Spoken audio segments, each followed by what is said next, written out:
Queridos hermanos, muy buenas noches. Reciban un cordial saludo. Nos toca abordar uno de los temas más importantes de nuestra vida cristiana. ¿Y por qué digo uno de los más importantes? Porque de algún modo u otro esto hace referencia a la cuestión práctica de nuestra fe cristiana. Es decir, cómo llevamos nuestra fe cristiana que hemos tratado en las últimas clases respecto de la revelación eh, y cómo esta revelación llega a nuestra vida y cómo podemos nosotros eh, ser y hacer parte de esta revelación mostrada a los hombres por Dios y querida por Dios para nuestras vidas, el cómo podemos ejecutar nuestras acciones tendientes a la voluntad de Dios respecto de la revelación, sin lugar a duda, es a través de los sacramentos. Antes de hablar de los sacramentos, debemos entender a qué se refiere la economía sacramental dentro del marco de la revelación divina. Cuando nosotros escuchemos el término economía, siempre pensemos en orden. Economía es un término que hace referencia al orden. Antiguamente se hablaba de economía cuando se refería al orden de la casa. La economía de la casa, la economía familiar, era el orden de la casa.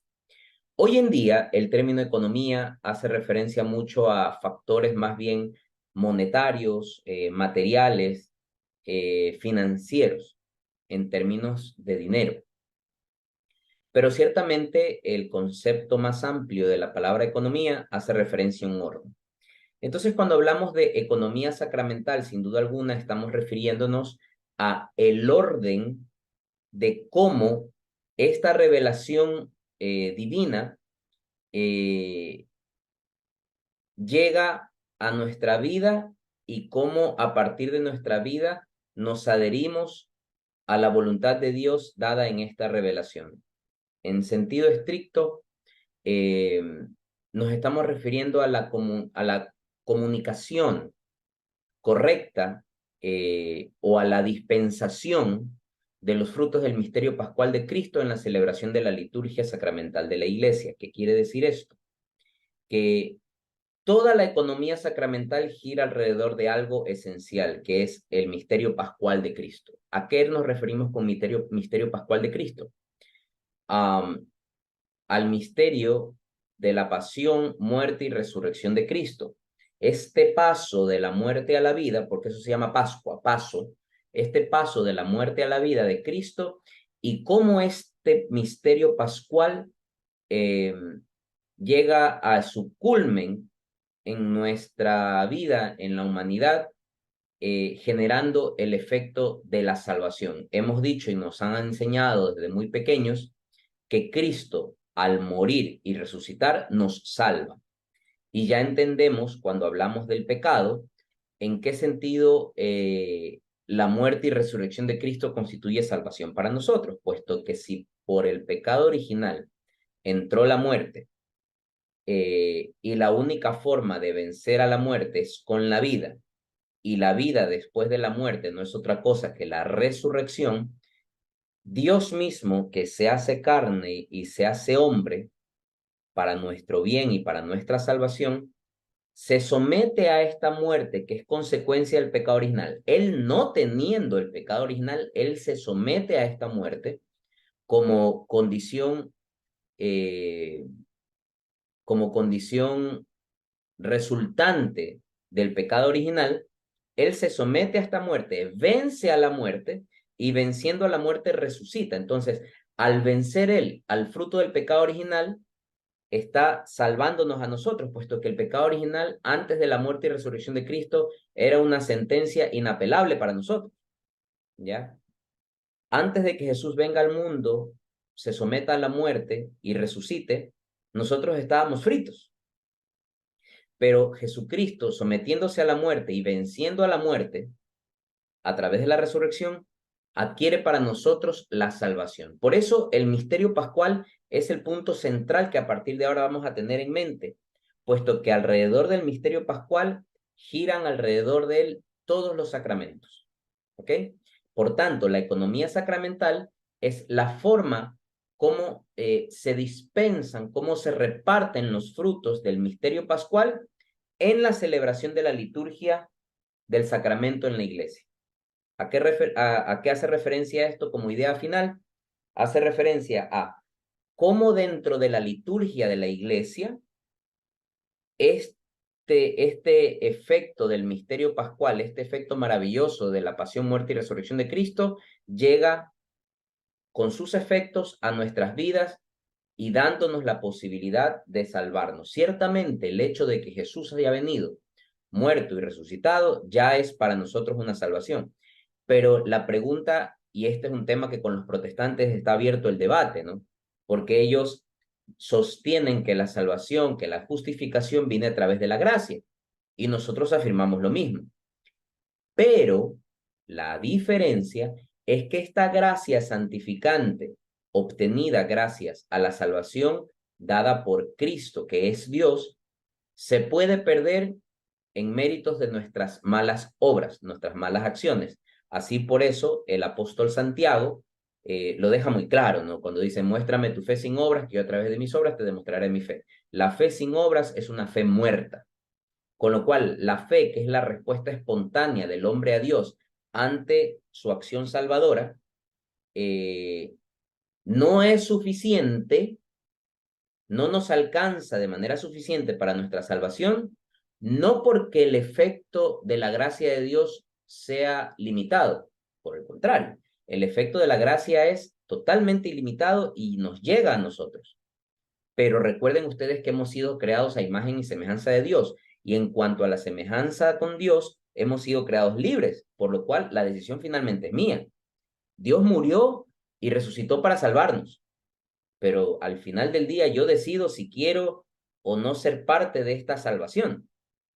Yo puedo salirme o bajarme de la camioneta de la salvación, sí, porque Dios en su infinito amor nos hizo libres. Dios no nos salva de manera coercitiva, de manera obligada. Él murió y resucitó una sola vez y para siempre, pero somos nosotros los que somos responsables de llevar a cabo las obras dentro de esta economía sacramental para que podamos alcanzar los efectos de la salvación, los efectos del misterio pascual de Cristo. Entonces, a eso hace referencia la economía sacramental. Entonces, si entendemos el concepto de la economía sacramental, debemos preguntarnos ahora por sobre qué es un sacramento. Sacramento básicamente es la acción sacrificial de Cristo en la cruz y posteriormente en su resurrección que nos alcanza a nosotros mediante la celebración del misterio pascual dentro de la liturgia de la Santa Madre Iglesia. Tanto es así que San Agustín relaciona el término con la palabra sacrum facere, que significa hacer sagrado, ¿ya? Y los sacramentos de algún modo u otro, nos configuran o nos alinean a la celebración del misterio pascual. Es así que los sacramentos, dentro del modo que están ordenados en la economía sacramental y en la liturgia de la iglesia, no son sino herramientas, instrumentos puestos por Dios, instrumentos divinos puestos por Dios. ¿Por qué divinos? Porque en estos instrumentos está la presencia de Dios. Ejemplo, en la Eucaristía está el mismísimo Dios presente.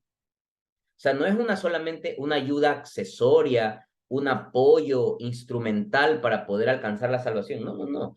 Es un instrumento, es un medio, es una herramienta, pero es una herramienta sagrada, salvífica, porque en esa misma herramienta está la presencia de Dios. Lo mismo que en el bautismo, la presencia del Espíritu Santo, en la confirmación.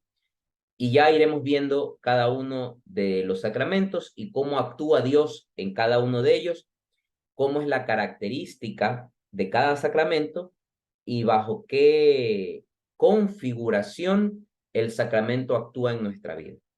Lo primero es saber que los sacramentos son 7: bautismo, confirmación, Eucaristía o misa con comunión, penitencia o confesión, unción de los enfermos, orden sacerdotal y matrimonio. ¿Por qué están ordenados de este modo?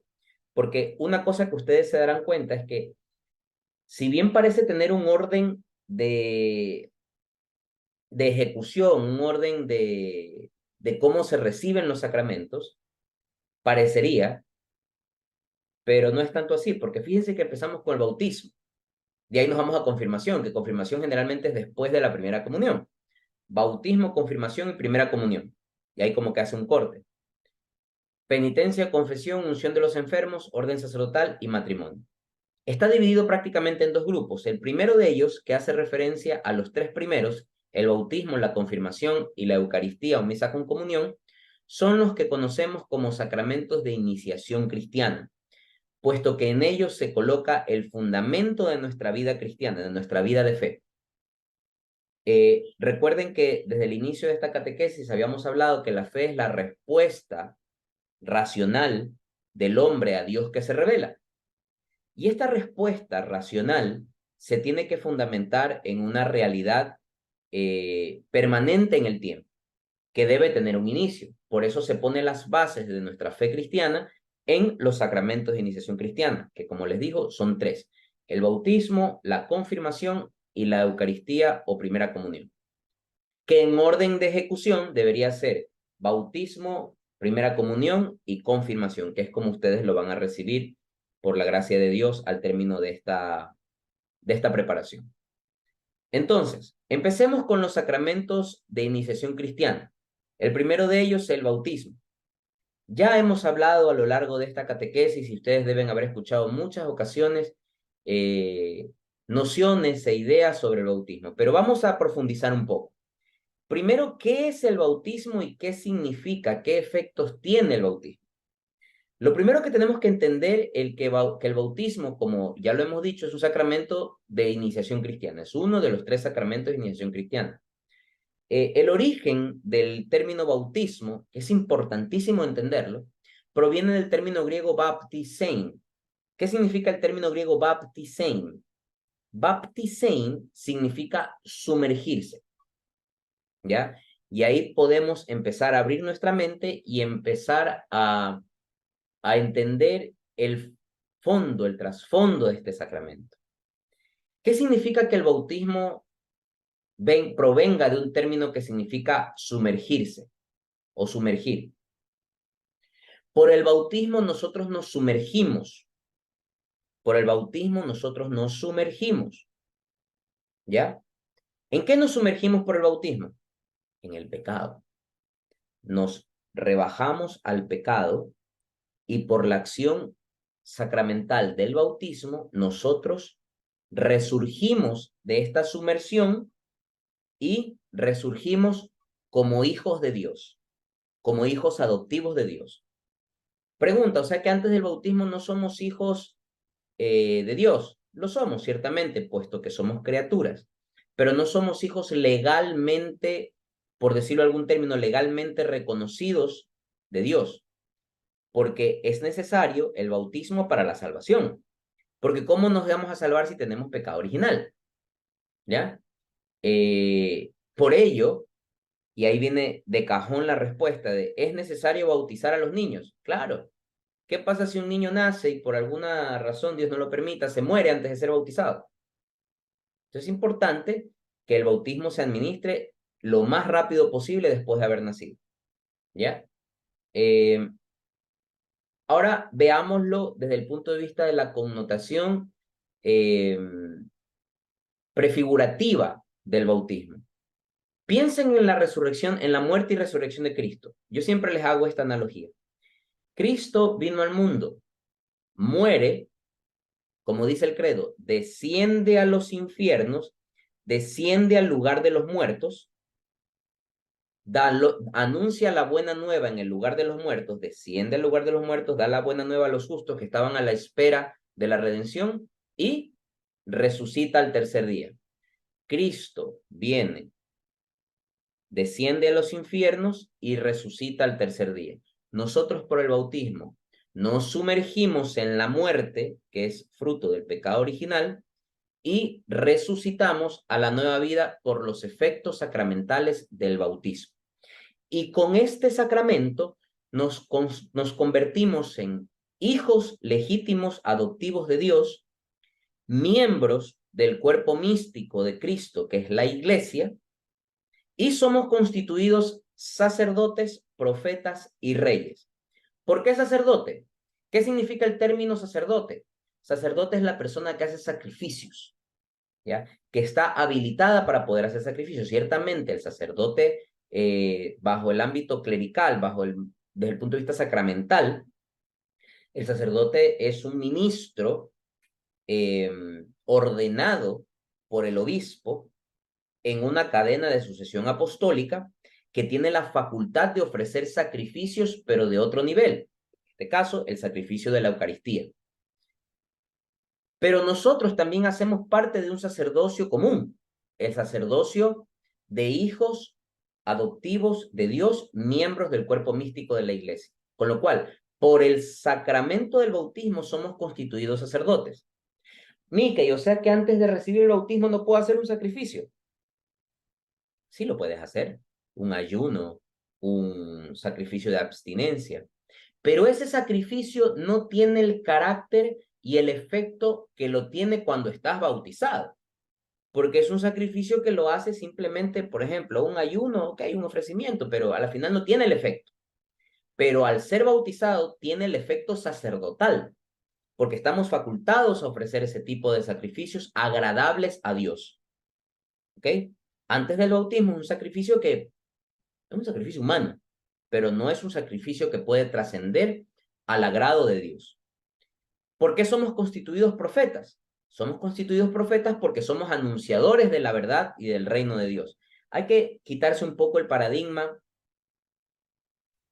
que se tiene, que pensamos que profeta es el que profetiza, el que anuncia algo que va a pasar a futuro. No, no, no. A ver, profeta ante todo es una persona que anuncia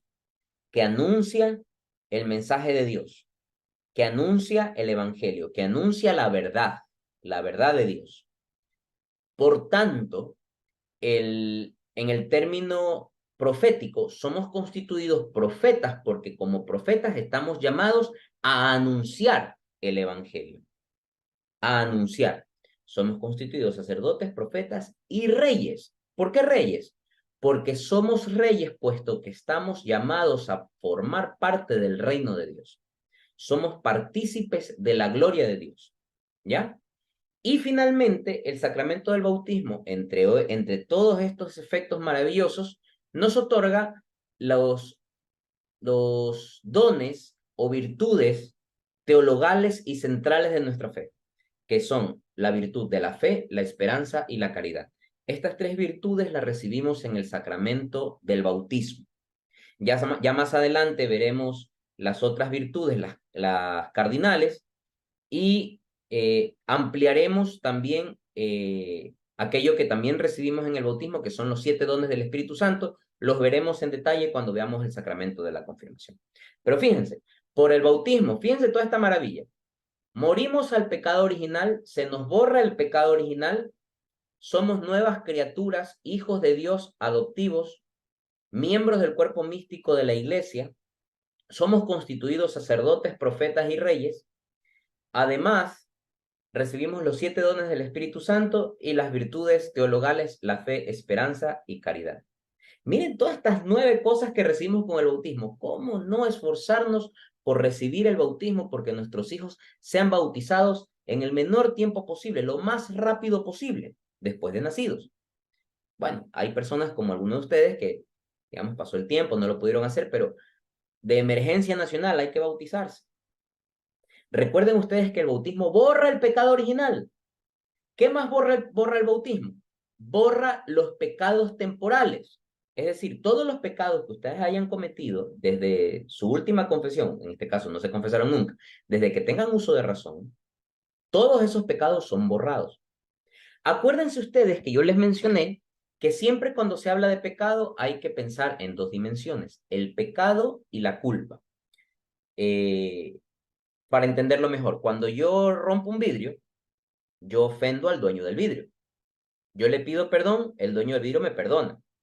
He obtenido el perdón, pero ¿y el vidrio? El vidrio sigue roto. Entonces, a la rotura del vidrio le llamamos culpa. Y esa culpa no se borra con la confesión sacramental, con el sacramento de la confesión. El sacerdote que actúa en la persona de Cristo nos libra del pecado, nos absuelve del pecado, pero queda la culpa. Asimismo, el pecado original tiene pecado como acto y culpa. Estamos claros que el acto del pecado original fue cometido por nuestros primeros padres y adquirido a nosotros por herencia.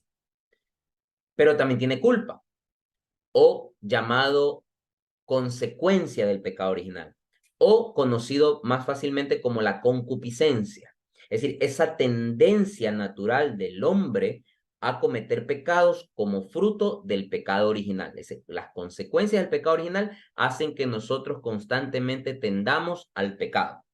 Entonces, así como el pecado original tiene acto y culpa, el pecado temporal tiene acto y culpa. El pecado temporal, ¿cómo curamos el acto? A través del sacramento de la confesión, que lo veremos después. Y la culpa solo se borra a través de la indulgencia parcial o plenaria, que es la remisión de las culpas cometidas de los pecados temporales después del bautismo, o se purgan en el purgatorio. Por eso es muy importante que nosotros tengamos en cuenta de que no es un buen negocio esto de que, no importa, hago lo que me da la gana, luego me confieso y no pasa nada. No, porque vamos acumulando culpa. Y esta culpa es lo que finalmente nos va a llevar un tiempito en el purgatorio, como lo vimos en la clase de ayer. Ya. Eso con respecto al pecado temporal. Ahora con respecto al pecado original, hay también acto y culpa. El acto del pecado como tal se borra con el bautismo, se libra con el bautismo. Pero el bautismo no borra la consecuencia del pecado original, la culpa, la concupiscencia. Sin embargo, algo maravilloso que tiene el bautismo es que borra el pecado temporal también, el acto.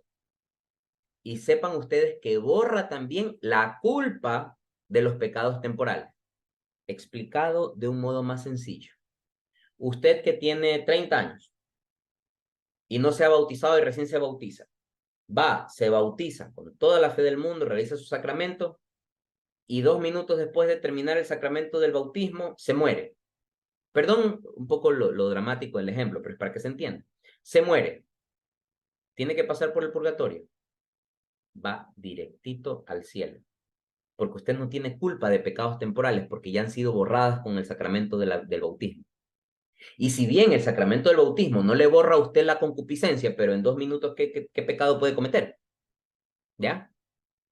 Entonces, no hay consecuencia de pecado original, no hay concupiscencia, no hay pecado temporal y no hay culpa de pecado temporal porque el bautismo borra todo eso. ¿Ya? Ojo, no hay concupiscencia porque estoy asumiendo el ejemplo en el que se muere 2 minutos después de ser bautizado. ¿Ya? Entonces, miren lo maravilloso que es este sacramento del bautismo, entonces. Mucho ojo con eso y hay que tenerlo muy, muy presente. Las personas que no han recibido el bautismo y que lo van a hacer ahora, bendito Dios por sus vidas, porque ustedes van a quedar como un auto 0 kilómetros. Vuelven a quedar en estado de fábrica. ¿Ya? Aprovechen esta maravillosa bendición que Dios les da al recibir el sacramento del bautismo, los que lo van a recibir.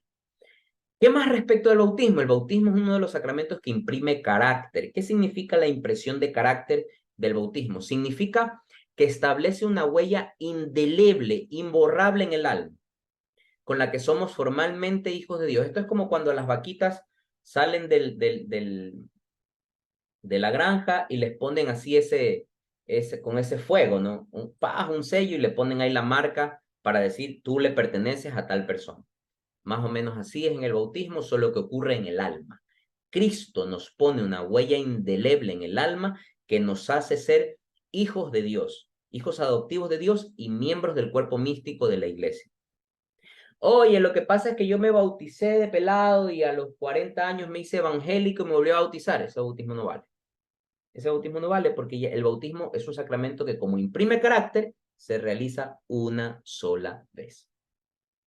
Ahora, ¿qué pasa en el caso de que, oye, yo era evangélico y ahora me hice católico, ¿me tengo que volver a bautizar? La respuesta es no. ¿El bautismo de los evangélicos es válido? Sí. Es más, ¿qué necesita el bautismo para ser válido? Necesita que se lo realice bajo la fórmula que Cristo enseñó y mandó a sus apóstoles, que es, yo te bautizo en el nombre del Padre y del Hijo y del Espíritu Santo. Amén. Acuérdense lo que le dijo Jesús a sus apóstoles. Vayan, hagan discípulos míos, bautícenlos en el nombre del Padre, del Hijo y del Espíritu Santo. No es igual al bautismo de Juan el Bautista. Y esa es un poco la confusión que tienen nuestros hermanos separados, que ellos tratan de caracterizar el bautismo como lo hizo Juan el Bautista. Sin embargo, lo bueno es que utilizan la fórmula del bautismo instituido por Cristo. ¿Ya? Entonces, entendido eso, una persona que regresa del protestantismo, ¿se tiene que volver a bautizar? No. Si fue bautizado correctamente, no tiene por qué volver a bautizarse. Oye, ¿qué pasa conmigo? Yo no me acuerdo si me bauticé. No me acuerdo si me bauticé. La verdad es que mi familia no se acuerda, yo no me acuerdo. Entonces, ¿qué hago? Se realiza un bautismo por condición en el cual usted se acerca al sacerdote, le explica los motivos, se le realiza el bautismo y el sacerdote dice las siguientes palabras. En caso de que no hayas sido bautizado, yo te bautizo en el nombre del Padre, del Hijo y del Espíritu Santo. ¿Por qué se hace esa fórmula? Porque el bautismo imprime carácter y no se lo puede realizar más de una vez. El bautismo solo se lo hace una vez. Por eso el sacerdote debe tener mucho cuidado. Si no hay la certeza de que haya sido bautizado, puede bautizar, pero con estas condiciones. ¿Ya? Ahora, ¿de dónde viene el tema del bautismo y cómo lo vimos anunciado en la antigua alianza, en la revelación divina dada en el Antiguo Testamento? Hay varias prefiguraciones. ¿Qué es una prefiguración? Es una figura previa, es un anuncio previo. En el pasado se anuncia algo que sucederá en el futuro. ¿Qué se utiliza en el bautismo? Agua. Y a través del agua, eh, Dios purifica al hombre del pecado. El agua es como un signo de purificación del bautismo. Pregunta, ¿en qué episodio, en qué momento nosotros hemos visto una figura previa en la que Dios, a través del agua, como signo visible, limpia del pecado? La alianza con Noé, ¿verdad? Cuando Dios mandó a Noé construir un arca para que en ella se suban su familia y dos parejas de cada especie animal y que se salven del diluvio universal. Era un hecho según el cual Dios, a través de una lluvia permanente, inundó la faz de la tierra, eliminó el pecado, la corrupción que en ese momento se había convertido en la tierra, y a través del agua purificó y limpió a la humanidad, y la humanidad pudo resurgir en Noé y su familia. Ese es un anuncio del bautismo. Otro anuncio del Antiguo Testamento, de la Antigua Alianza, puede ser el paso del río Jordán, en el que Dios hace que Israel entre a la tierra prometida gracias a Moisés. Fíjense que cuando Moisés hace pasar al pueblo de Israel por el río Jordán, eh, el Mar Rojo, perdón, cuando el pueblo de Israel pasa por el Mar Rojo, pasa el pueblo de Israel, luego cuando pasa el pueblo de Israel, pasan los egipcios y el mar automáticamente se cierra y a través del agua elimina al enemigo del pueblo elegido por Dios, purificándolo así del pecado y del mal. Es un anuncio adicional del bautismo, una prefiguración. Eh, También, pues, en efecto, el paso del río Jordán que hace entrar a Israel a la tierra prometida, o sea, tanto la liberación del pueblo de Israel y el paso por el Mar Rojo como la entrada a la tierra prometida y el paso por el río Jordán. Eh, Otra prefiguración del bautismo podría ser también, es de hecho, el mismo bautismo de Jesús por manos de Juan el Bautista, porque es un anuncio del bautismo, solo que este bautismo no es el mismo bautismo que nosotros recibimos. Acuérdense que Juan el Bautista bautizaba para el perdón de los pecados temporales. No era un bautismo que borraba el pecado original. Tanto es así que cuando Jesús se somete al bautismo de Juan, Juan le dice, no, tú deberías bautizarme a mí. Tú eres quien deberías bautizarme a mí, no yo a ti. Y cuando Juan lo bautiza, por pedido de Jesús, puesto que él se somete a este bautismo, no necesitándolo, se abren los cielos y dice, este es mi Hijo amado, en quien tengo mis complacencias. Y se da la presencia y la manifestación de la Santísima Trinidad en la voz del Padre, la presencia del Espíritu Santo y el Hijo en el bautismo de Juan. Ahora, vamos a la fórmula del bautismo. ¿Cómo funciona el sacramento como tal del bautismo? El sacerdote hace o el ministro del bautismo, ya vamos a hablar de quién es el ministro del bautismo, hace una triple sumersión. Baptisein, sumergirse, bautismo, sumersión. Hace una triple sumersión. Yo te bautizo en el nombre del Padre, mete la cabecita al agua, el Hijo y el Espíritu Santo. Que en el caso práctico de las pilas bautismales que hay en la iglesia, en los templos católicos, se utiliza una pila y una jarra con agua bendita, previamente bendecida por el sacerdote para realizar el bautismo. Él dice, yo te bautizo en el nombre del Padre, del Hijo y del Espíritu Santo. Hay una triple sumersión. ¿Qué significado tiene esta triple sumersión?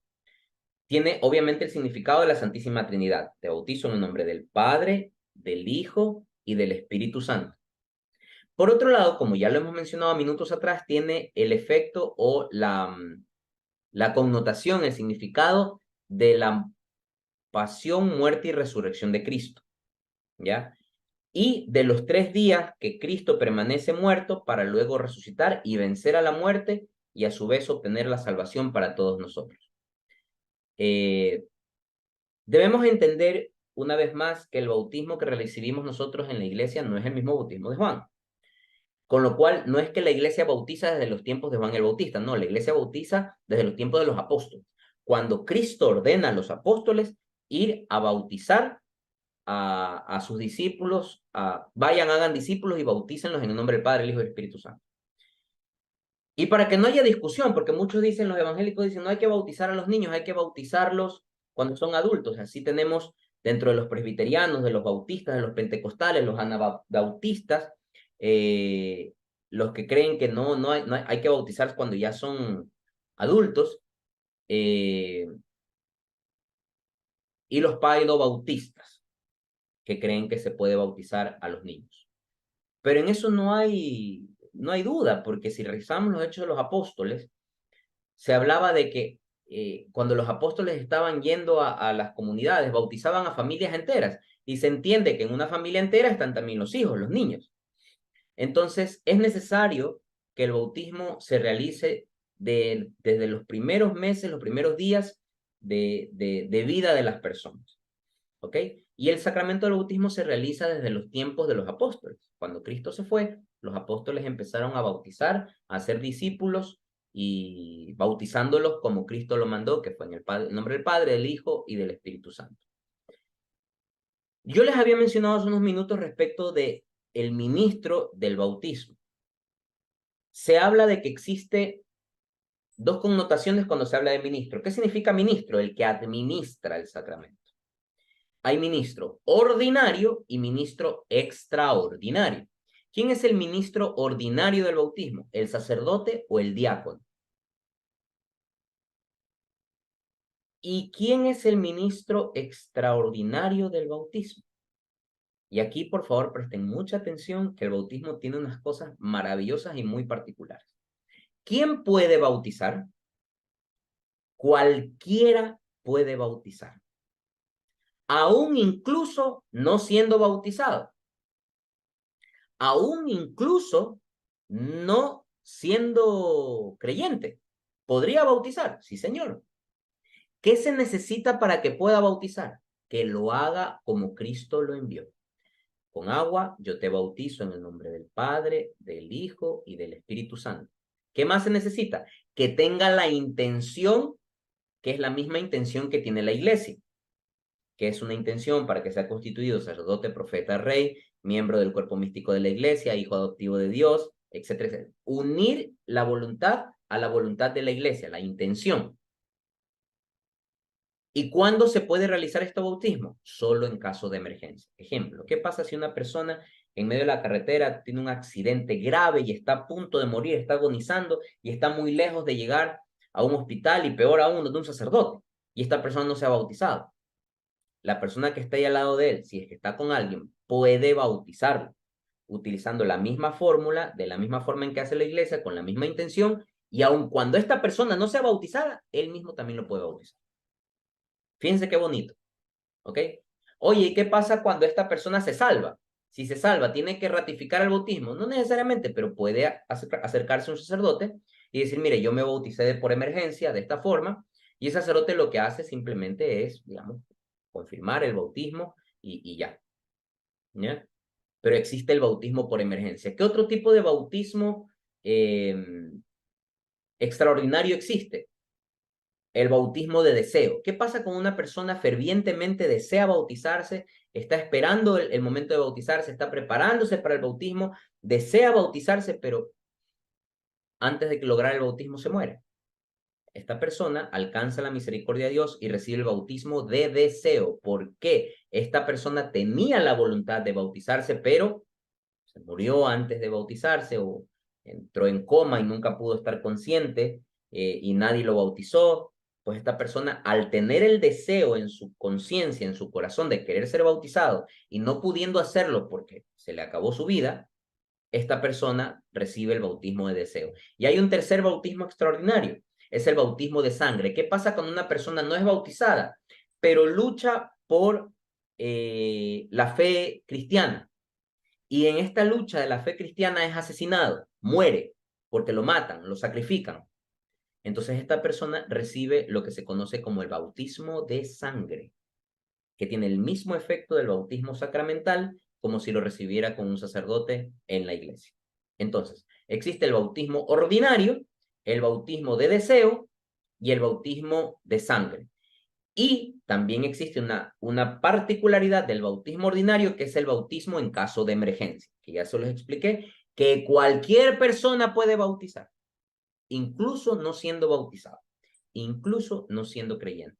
Basta que lo haga bajo la fórmula establecida por Cristo y basta que lo haga unido a la intención de la iglesia. ¿Ok? Espero que hasta esta parte no tengamos ninguna inquietud, ninguna duda. Una pregunta que siempre sale en esto y que vale la pena hacerla, ¿no? ¿Qué pasa con los niños que mueren sin ser bautizados? Hay que ver, ¿no? Porque si los padres tenían ya el deseo de bautizarlo y no lo lograron bautizar, se acoge al bautismo de deseo. Eh, pero ¿qué pasa en situaciones normales que no han tenido la intención de bautizarlo y este niño muere a los pocos días de nacer sin ser bautizado? Y claro, este niño no tiene conciencia de pecado, no tiene pecado alguno, pero tiene el pecado original. Entonces la iglesia, en la comunión de los santos, confía a estos niños a la misericordia infinita de Dios. Por eso siempre en las oraciones se reza por el alma de los fieles difuntos, para que Dios se apiade de estas almas y las acoja en su seno. Y ahí se incluye también a los niños que mueren sin ser bautizados, a los niños abortados. ¿Ok? Bien, mis queridos hermanos, hasta aquí vamos a llegar la noche de hoy. Les agradezco por haberse conectado. Por favor, les pido encarecidamente, vayan leyendo el cuestionario, vayan revisando las clases. Por favor, no se pierdan las clases, que después se les acumula. Y acuérdense que tenemos que hacer una prueba también al final de este segundo parcial. Que el Señor los bendiga y nos vemos en la siguiente clase.